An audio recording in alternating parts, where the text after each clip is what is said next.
ایک ایسا ملک جہاں 70 سال تک عورت کے ہاتھ میں قرآن دیکھنا جرم تھا، جہاں مساجد بند تھیں تو دین کی ذمہ داری کسی نے اٹھائی تو وہ مرد نہیں تھے، وہ مائیں تھیں، تہہ خانوں میں چھپ کر اپنے بچوں کو خفیہ طور پر کلمہ سکھانے والی تاتار، چیچن اور داغستانی عورتیں۔ آج اسی سرزمین پر جب عید الاضحیٰ آتی ہے تو ایک ایسا منظر ہوتا ہے جس کے بارے میں دنیا بات نہیں کرتی، کیونکہ یہ منظر مردوں کا نہیں، عورتوں کی کہانی کا ہے۔ یہ کہانی ہے روس کی مسلمان خواتین کی جو قربانی کا فریضہ جس جرأت اور بہادری کے ساتھ انجام دیتی ہے۔ یہ ویڈیو دیکھ کر آپ کا بھی ایمان تازہ ہو جائے گا۔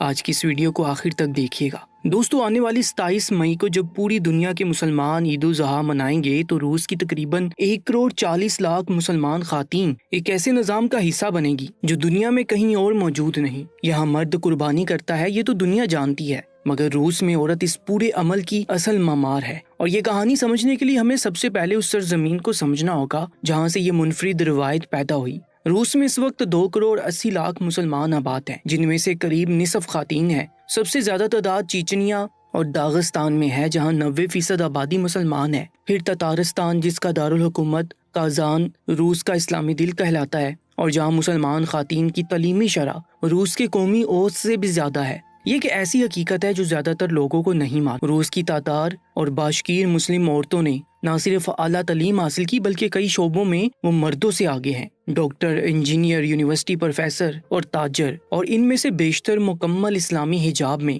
یہ روس کا وہ چہرہ ہے جو مغربی میڈیا نہیں دکھاتی۔ اب آتے ہیں اصل سوال پر۔ روس میں قربانی کا قانون کیا ہے؟ روسی فیڈرل قانون کے مطابق آپ گھر، گلی یا کسی کھلے میدان میں جانور ذبح نہیں کر سکتے۔ صرف اور صرف لائسنس یافتہ سلاٹر ہاؤس ہے۔ خلاف ورزی پر بھاری جرمانہ اور قید کی سزا۔ یہ پابندی ہر شہری پر لاگو ہے، مذہب سے قطع نظر۔ مگر یہاں عورت کی کہانی شروع ہوتی ہے، کیونکہ روس میں قربانی کا اصل بوجھ مردوں پر نہیں، عورتوں پر ہے۔ اور یہ بات شاید آپ پہلی بار سن رہے ہوں۔ تتارستان کے دیہات میں آج بھی ایک صدیوں پرانی روایت زندہ ہے۔ قربانی کا جانور عید سے کئی ہفتے اور بعض اوقات کئی مہینے پہلے گھر لایا جاتا ہے، مگر اس جانور کی دیکھ بھال کون کرتا ہے؟ مرد نہیں، گھر کی عورت۔ تاتار روایت میں قربانی کے جانور کو خاص طور پر ایک خاص قسم کی غذا دی جاتی ہے جس میں جو، گندم اور خشک سبزیاں شامل ہوتی ہیں۔ یہ غذا گھر کی بزرگ عورت تیار کرتی ہے۔ وہ روزانہ جانور کے پاس بیٹھتی ہے، اس سے بات کرتی ہے، اس کے سر پر ہاتھ پھیرتی ہے۔ بعض گاؤں میں تو یہ یقین ہے کہ جس عورت نے قربانی کے جانور کو پالا اس کی نیت ہی قربانی کی نیت بن جاتی ہے۔ یعنی روایتی طور پر قربانی مرد کرتا ہے مگر نیت کا اصل سرمایہ عورت کا ہوتا ہے۔ یہ جان کر آپ کو حیرانی ہوگی کہ روس کے کئی مسلم اکثریتی علاقوں میں، خاص طور پر داغستان کے پہاڑی گاؤں میں، قربانی کے جانور کا انتخاب کرنے کا حق روایتی طور پر گھر کی سب سے بڑی عورت کا ہوتا ہے۔ یعنی جب کوئی خاندان منڈی جاتا ہے تو حتمی فیصلہ کہ کون سا جانور لیا جائے گا یہ دادی یا والدہ کرتی ہے۔ ان کا یقین ہے کہ عورت کی نظر جانور کی صحت اور تندرستی کو زیادہ بہتر طور پر پہچانتی ہے۔ یہ ایک ایسی روایت ہے جو شاید پاکستان، ہندوستان یا عرب دنیا میں نہیں ملتی۔ اب چلتے ہیں ماسکو کی جانب جہاں صورتحال یکسر مختلف ہے۔ ماسکو میں قریب 25 سے 30 لاکھ مسلمان آباد ہیں اور ان میں سے بیشتر فلیٹوں میں رہتے ہیں۔ یہاں جانور پالنے کی نہ جگہ ہے نہ اجازت۔ تو ماسکو کی مسلمان عورتیں قربانی کیسے کرتی ہیں؟ یہاں ایک عجیب اور خوبصورت نظام موجود ہے۔ ماسکو کی جامع مسجد، جسے ماسکو کیتھیڈرل مسجد کہا جاتا ہے، اور دیگر بڑی مساجد خواتین کے لیے خصوصی قربانی کمیٹیاں تشکیل دی جاتی ہیں۔ ان کمیٹیوں میں صرف خواتین شامل ہوتی ہیں۔ وہ مل کر فیصلہ کرتی ہیں کہ کون سے سلاٹر ہاؤس کا انتخاب کیا جائے گا، قیمت کیا ہو اور گوشت کی تقسیم کیسے ہو۔ ایک عام بکرے کی قیمت اس وقت روس میں 10 سے 15 ہزار روبل ہے، یعنی پاکستانی روپوں میں تقریباً 40 سے 55 ہزار روپے۔ گائے کی قیمت 60,000 سے 1 لاکھ روبل تک جاتی ہے۔ اور یہاں ایک منظر ہے جو دنیا کسی اور ملک میں نہیں دیکھ سکتی۔ عید سے 2 دن پہلے ماسکو کی بعض مساجد میں خواتین کا اجتماع ہوتا ہے۔ سفید فام روسی نو مسلم خواتین، تاجک مزدوروں کی بیویاں، تاتار ڈاکٹرز، چیچن طالبات، سب ایک جگہ۔ وہ مل کر گوشت کی تقسیم کے پیکٹ تیار کرتی ہیں۔ ہر پیکٹ پر ایک نام لکھا ہوتا ہے، یتیم، بیوہ، تنہا بزرگ یا سائبیریا کے کسی دور افتادہ گاؤں کا خاندان۔ یہ خواتین گھنٹوں کام کرتی ہیں اور یہ کام رضاکارانہ ہے۔ ماسکو کی جامع مسجد سے گزشتہ سال صرف خواتین کی کمیٹیوں نے تقریباً 50 ٹن گوشت ضرورت مندوں تک پہنچایا تھا۔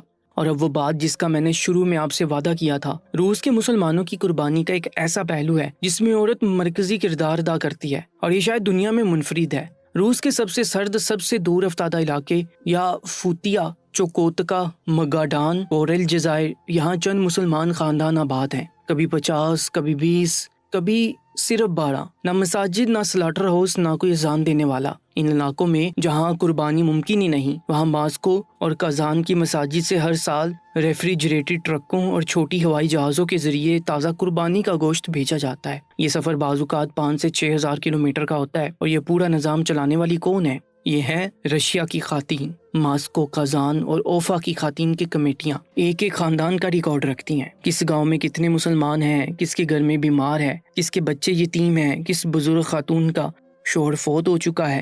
سال بھر یہ خواتین خط و کتابت کرتی ہیں، فون پر رابطے میں رہتی ہیں، اور جب عید آتی ہے تو ہر پیکٹ پر ہر گوشت کے ٹکڑے کے ساتھ ایک ہاتھ سے لکھا ہوا نوٹ ہوتا ہے: بہن کے لیے تتارستان سے آپ کا انتظار رہے گا، یا بزرگ ماں کے لیے ماسکو سے ہم آپ کو نہیں بھولے۔ یہ ٹرک منزل تک پہنچتا ہے اور وہاں دروازہ کھولتی ہے ایک عورت، وہ عورت جو شاید سال بھر تنہا رہی ہو، جس نے سال بھر کسی مسلمان کا چہرہ نہ دیکھا ہو۔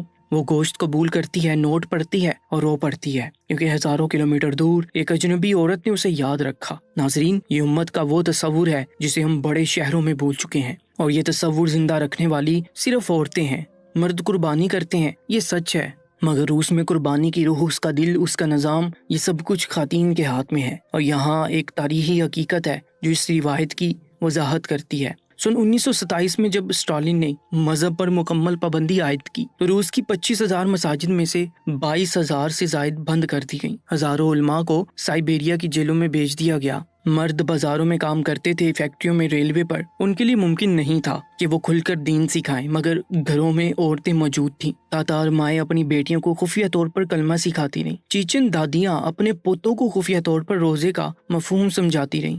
داغستانی خالائیں نکاح اور وضو کے مسائل سکھاتی رہیں۔ 70 سال یہی ہوا، اور جب 1991 میں سوویت یونین گرا تو روس کے اسلام کو زندہ رکھنے والی نسل وہ مردوں کی نسل نہیں تھی، وہ عورتوں کی نسل تھی۔ اس لیے آج روس کے ہر اسلامی فریضے میں، چاہے قربانی ہو، چاہے رمضان کی افطاریاں، چاہے یتیموں کی کفالت، چاہے قرآن کی تعلیم، عورت مرکزی کردار ہے۔ یہ کوئی فیمنزم نہیں، یہ کوئی نئی تحریک نہیں، یہ ایک قدرتی تسلسل ہے جو 70 سال کی خاموشی نے پیدا کیا اور آج تک قائم ہے۔ مگر سب کچھ اتنا روشن بھی نہیں۔ روس کی مسلمان خواتین کو حقیقی چیلنجز کا سامنا ہے۔ بعض روسی علاقوں میں حجاب پر سماجی دباؤ بڑھ رہا ہے۔ کچھ نو مسلم خواتین کو اپنے روسی خاندانوں سے قطع تعلقی کا سامنا ہے، اور یوکرین کی جنگ کے بعد سے اقتصادی دباؤ نے قربانی کو غریب خواتین کے لیے مشکل بنا دیا ہے، کیونکہ جانوروں کی قیمتیں گزشتہ 3 سالوں سے 40% سے زائد بڑھ چکی ہیں۔ مگر ان چیلنجز کے باوجود ہر سال یہ نظام نہ صرف چلتا ہے بلکہ پھیلتا جا رہا ہے۔ 27 مئی کو جب آپ اپنی قربانی کریں، اپنے بچوں کے درمیان، اپنے گرم گھر میں، اپنی ماں یا بہن یا بیوی کے بنائے ہوئے کھانے کے ساتھ، تو ایک لمحے کے لیے رک کر سوچئے گا ماسکو کی اس تاتار خاتون کے بارے میں جو رات کے 2 بجے ایک پیکٹ پر نام لکھ رہی ہو، سائبیریا کی اس بوڑھی مسلمان عورت کے بارے میں جو سال بھر سے ٹرک کا انتظار کر رہی ہوگی، اور چچنیا کی اس دادی کے بارے میں جو اپنے پوتے کو وہی سبق سکھا رہی ہوگی جس نے کبھی اپنی دادی سے تہ خانے میں سیکھا تھا، کیونکہ شاید اللہ تعالیٰ کے ہاں ان خاموش ہاتھوں کی قربانی ہم سب کی قربانیوں سے کہیں زیادہ وزن رکھتی ہے۔